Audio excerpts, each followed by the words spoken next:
I just wanted to say I'm not using the whiteboard for today's presentation, but it will be back. I'm going to do a live, pre-recorded live coding session. Should be pretty cool. I think you'll like it. And my next video planned is on the most computed algorithm on the planet today, SHA-256. But for now, we're going to get into some animals. Welcome to Recreational C Programming. Today I've got a very simple program. I used it to answer a question on Twitter someone had regarding object-oriented programming, and specifically the idea of base class, subclass, runtime polymorphism, that sort of thing. And this is the program that I came up with as a very simple demonstration. And you can see how small it is. Okay, so if I run it, let's just quit this because I'm not running Tmax yet. And yeah, I've got a little issue on this machine, but I run animal. Oh, wait a minute. How about if I compile it first?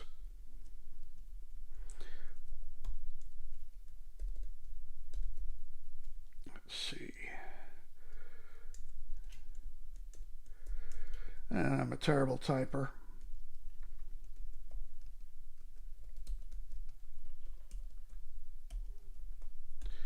So let's do that. Alrighty. So, bark, meow. Notice the size of the dog and the size of a void star. Void star is just a plain pointer. This is a 64-bit machine, so it's 8 bytes. But notice we had bark and meow. Let's go back to the vim command. Shut up. All right. So you can see we have a virtual base class, pure virtual, and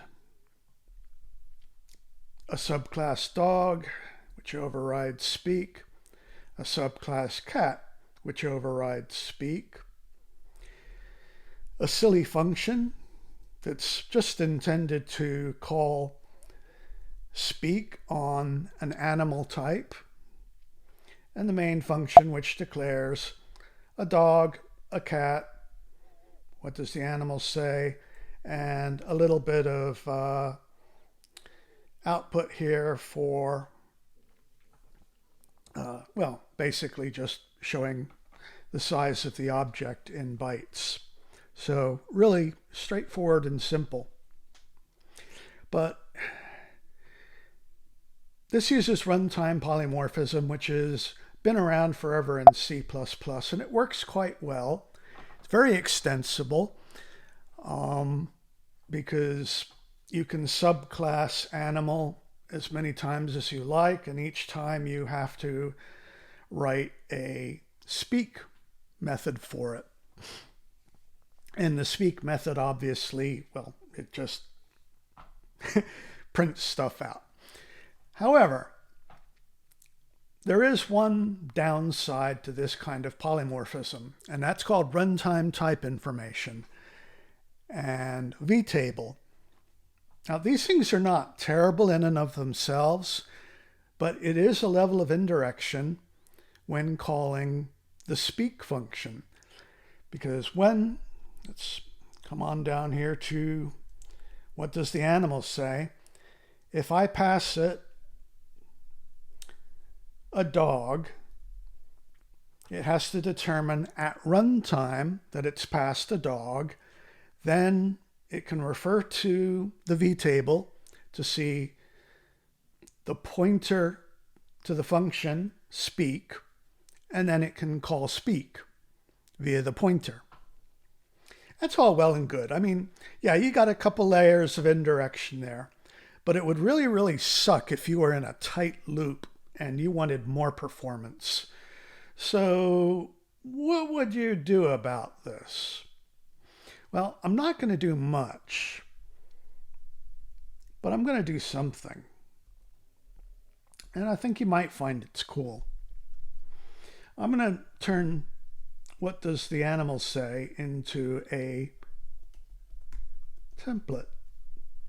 We're going to do some generic programming. And yes, I'm a slow typer. I've already said that, and I hit the wrong keys a lot. So this is proof. And we're going to change const animal reference to just a T, just a T for type. I'll leave this as an A just for fun. So a.speak. Great. And let's add a new class, but let's go with class elephant, but I'm not going to derive it from animal. I'm just going to make it a class and give it a public method, which is going to be, of course, void speak. It's going to be a const. That is, it's not going to mutate the object. It's going to write the standard C out. I'm gonna crush you because elephants are big and scary. And by the way, this version of standard end line here, all it does is it clears the buffer when it's called. So it's actually a little bit slower, but not much than, you know, using your /n in the string, you know, your \n, new line. Anyway, so have I got all that I want in here? No, I do not. I want more.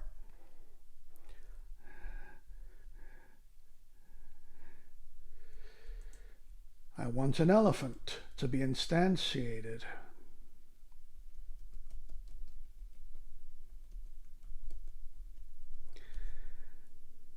And I want to call what does the animal say, and I'm going to pass it an elephant.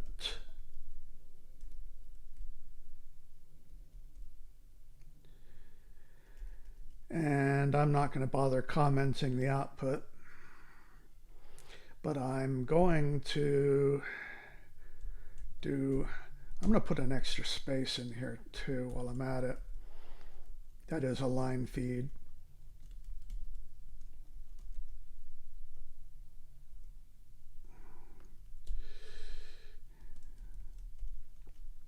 All right. Size of elephant is size of elephant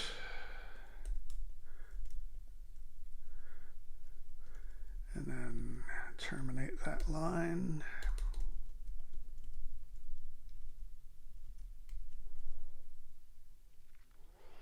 All right, so we've got a new animal, but this one's not derived from my base class. It's just been thrown in there, and I made a modification to what does the animal say. So, what happens with that? Well, I'm going to compile it and find out. Oh, well, this is what happens when you get a typo in C++. All right, where was that typo? There's only so many places it could be.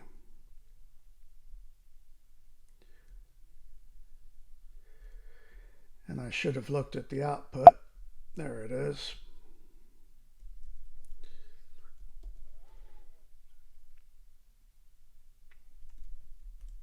This is most embarrassing, I can tell you.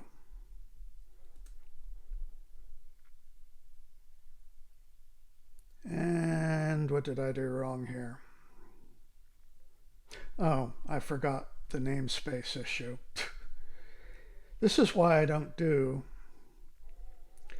live coding, because I screw it up constantly.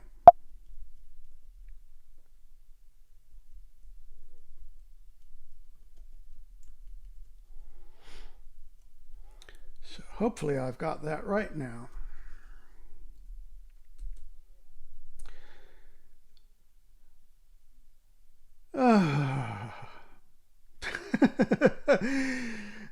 This is not my day.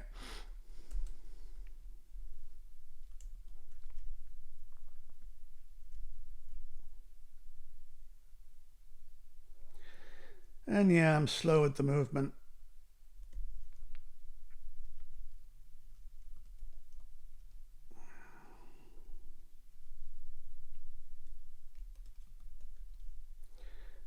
Third time, fourth time, fifth time the charm. Ah, it compiled. So what happens when we run it? Bark, meow, I'm gonna crush you. And notice, size of element is 1, size of dog, 8, length of a pointer, size of void, 8, well, void star, just to show that it's a pointer. Void star, it's just a pointer to nothing there in this case. So what have I done? I have modified ever so slightly. I got to fix that on this machine. So I've got my traditional C++ OOP up here. A base class, it's a pure virtual base class, so you cannot instantiate type animal. And then I've inherited dog from animal. I've inherited cat from animal. Each time I have had to implement the speak function, and you'll notice it says const override. Yeah, you need override here. But here, elephant is not inheriting from anything. So even though void is a const function, it's not overriding anything. And all I did to change what does the animal say was I turned it into a template function, which takes a type, T. So it's basically taking a reference to a T, just like it was taking a reference to an animal before, and calling the speak function on it, or method. I don't know why they say method, function, procedure. It's all there just to be technical and confusing. I don't know. So that is all I did to the code. That pretty much covers it, doesn't it? So I hope you liked that little presentation. If you did, please subscribe if you haven't already. Hit the thumbs up if you haven't already, unless you think this sucked. And hit the bell notification for when I publish more. So let's just get out of this.